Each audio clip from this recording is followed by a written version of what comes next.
Oi, eu sou o Felipe e esse vídeo tá do c... Que isso? Infelizmente o editor não me deixa falar, mas esse vídeo é sobre c... Como caralho eu vou fazer um vídeo sobre caralho sem poder falar caralho? Enfim, vocês já entenderam do que eu tô falando. Vem comigo que hoje você vai descobrir a origem do caralho. A coisa mais interessante sobre o caralho é que ele é nosso. Não nosso tipo do Brasil, é do português. Na verdade, antes disso, é uma exclusividade das línguas românicas da Península Ibérica. Um pedacinho de chão que nos deu, além de alguns territórios menores, Portugal e Espanha. E o lugar onde a palavra surgiu é extremamente importante para entender os seus muitos significados. Desde a sua origem, o caralho já era polêmico, porque um dos registros mais antigos já não são em contextos exatamente elogiosos. O caralho aparece de certa forma como um palavrão. Claro que não tinha todo o poder de choque que um c... tem hoje em dia. Tá achando que Porta dos Fundos revolucionou a comédia? Pois é, desde a Idade Média que a gente já tira sarro de figuras de autoridade e religiosas. Se for os dois ao mesmo tempo, melhor ainda. O trovadorismo foi um movimento literário considerado por muitos historiadores como o primeiro estilo de literatura da língua portuguesa, apesar de ter começado mesmo no sul da França, onde você encontrava os de mesa. Peraí, eu já vou explicar isso. De um lado das trovas você tinha as cantigas de amor e de amigos, onde adjetivos belos eram arremessados naquele que o locutor quisesse agradar. Do outro você tinha as cantigas de maldizer, onde você podia mandar todo mundo pro c... Nas cantigas de maldizer, fazia melhor quem usasse o maior número de insultos, palavrões e obscenidades. O importante era fazer o público rir do absurdo, mesmo que envolvesse colocar Maria, Jesus, Deus, o Papa ou qualquer símbolo religioso em vários contextos que às vezes podia, sim, envolver um Diferente das cantigas de maldizer, as cantigas de escárnio geralmente eram feitas para criticar de forma sutil, tirar sarro de algum alvo político, enfim. E é assim que surge o primeiro da história, que, como vocês já deviam esperar, calma aí, eu já vou chegar lá. Antes eu preciso explicar que a palavra em si provavelmente teve a sua origem no prefixo car, do proto-indo-europeu. Foi esse car que teria dado origem ao caraculum no latim. Caraculum seria a versão diminutiva de carax, do grego, e carax, por sua vez, era a palavra usada para se referir às estacas de madeira. Mais especificamente, as empas usadas em vinhas, que são essas madeiras onde o ramo de uvas vai crescer. Tanto que hoje existe um instrumento usado para misturar bebidas alcoólicas, que é basicamente um pedaço de pau com uma ponta maior e é chamado de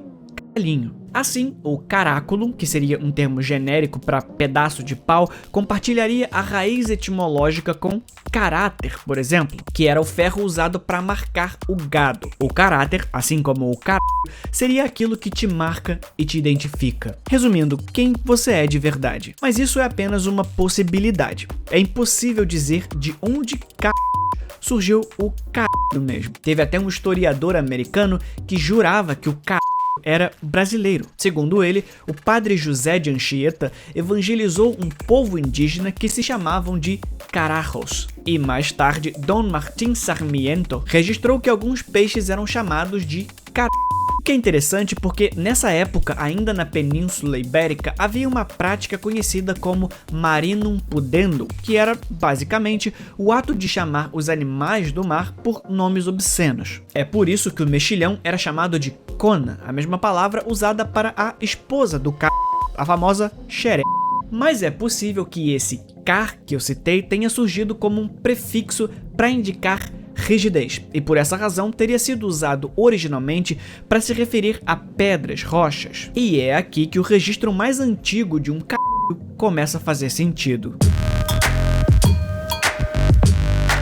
Só que é aqui que as coisas ficam mais confusas também, porque o primeiro deveria ter aparecido no ano de 974. No mosteiro de São Pedro de Roda, na Catalunha, foi registrado que lá morava um senhor só que os monges preferiram não o nomear diretamente. Apenas disseram que tinha um cara lá que não dava pra dizer o nome porque, abre aspas, tem nome indecoroso. É tipo uma pessoa hoje em dia se chamar Jacinto Pinto, ou Pau Latejando, ou Tomás Turbando, ou você entendeu, né? O nome do Sr. Caralho só aparece oficialmente em um registro de 982. Assim, sabemos que seu nome veio por causa de uma pedra.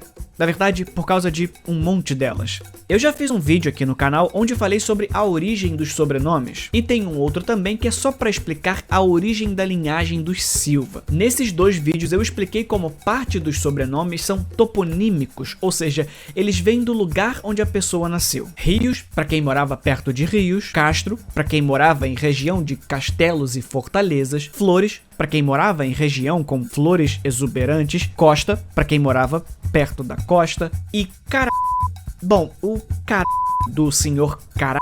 veio por causa da região que é cheia dessas ilhotas que recebiam o nome de Caral-Bernat. Esse Bernat no final é de origem incerta. Uma explicação propõe que inicialmente se referia a uma barra de ferro com uma ponta dobrada em ângulo reto. Essa barra era colocada pela outra ponta em uma argola fixada em algum lugar, como o lado da porta, para segurar a porta ou outra peça conectada a ela. A palavra Bernat nesse contexto enfatizaria a posição ereta do Caral, na expressão Caral-Bernat. Outra sugestão é que o Bernat poderia estar relacionado ao nome próprio Bernardo, que é Bernat em catalão, talvez derivando do Conde de Bessalo Bernat Talaferro, que aliás é um nome bem peculiar, Talaferro. Enfim, no final das contas o Bernat, assim como Bernardo, significaria forte como um urso.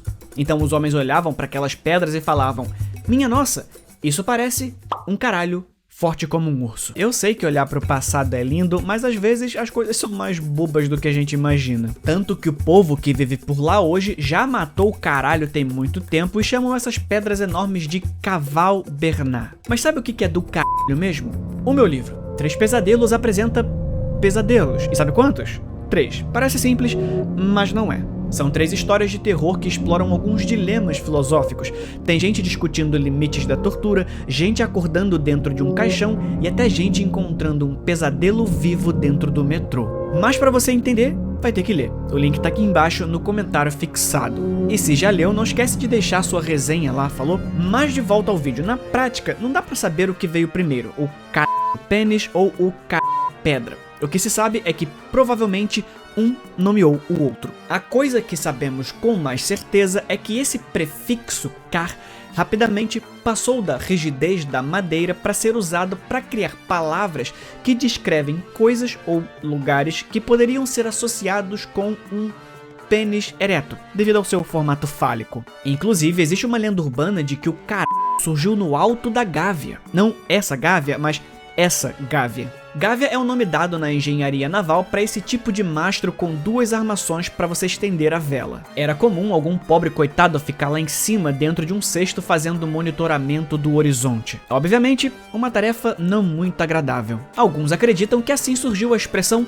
vai pro caralho.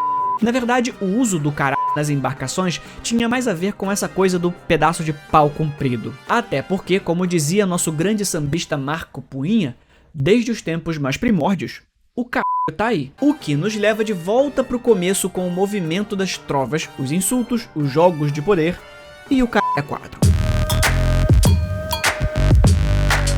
Então, apesar de ter uma raiz etimológica tão distante, o caralho surge mesmo na Idade Média e aparecendo por toda parte. Em textos como as cantigas de maldizer e escárnios e até documentos, sempre se referindo ao órgão sexual masculino. É em uma cantiga do século XIII que o caralho, do jeito que a gente usa, aparece textualmente. Em uma dessas cantigas de escárnio, o escritor e poeta Pero Garcia Bugalés conta a história de Maria Negra, uma mulher idosa que decide comprar caralho e os usa excessivamente, mesmo que eles não fiquem duros. Nessa mesma época, Martins Soares escreve sobre uma donzela que havia sido desonrada por um personagem chamado Dom Caralhote. Apaixonada pelo caralho do Dom Caralhote, ela o sequestra e mantém cativo por vingança. Esse nome era, na verdade, uma sátira com o personagem Lancelot, um dos cavaleiros da Távola Redonda na lenda do Rei Arthur. Foi aqui que surge o uso do LH na palavra, dando início à escrita oficial que conhecemos atualmente. O que é interessante porque é por volta dessa mesma época que se registra o primeiro caralhote, com essa escrita mesmo, mais especificamente João Anis Caralhote. Algum tempo depois, outro trovador faz uma nova versão do cara.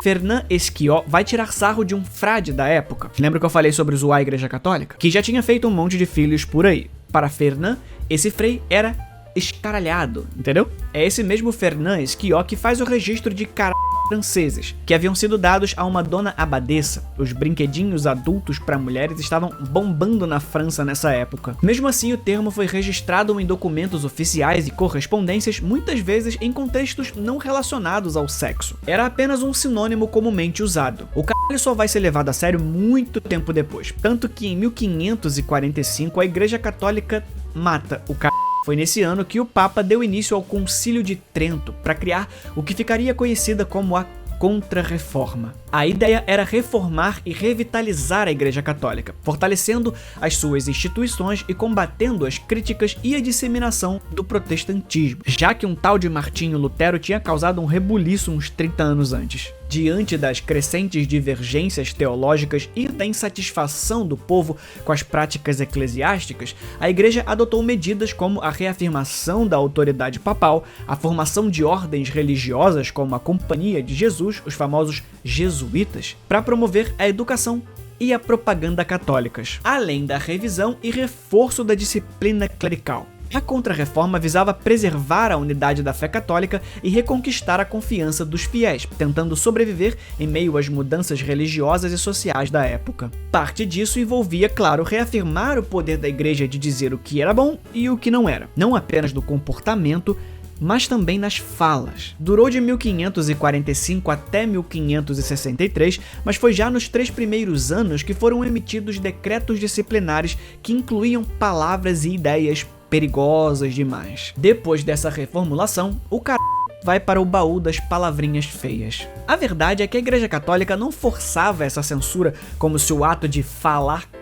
fosse uma grande coisa. A Inquisição estava mais preocupada com heresias do que obscenidades, já que era puramente uma disputa de poder. O caralho saía apenas dos textos oficiais, já que a igreja nunca ia conseguir mesmo tirar o caralho da boca do povo. A maior prova disso é o tanto que você o escuta por aí hoje em dia. Mas calma que esse vídeo tá tão do caralho que vai ser em dose dupla. Não acabou por aqui não. Amanhã, nesse mesmo horário, nesse mesmo local, vai sair um segundo vídeo. Vamos deixar o caralho atrás e falar de outras palavras. Não gosta de palavrão? C***, porra, buc... p... Você... Me ajuda no Carlos. Filha da... Vai se... em lambe meu c... cheio de merda. Se você gostou do caralho, amanhã eu vou explicar a origem dos palavrões como um todo. E eu vou explicar a origem do também. Sim, esse que você acabou de ouvir. Quem inventou isso? Cola aqui amanhã que o vídeo não tá do tá simplesmente foda. Fui.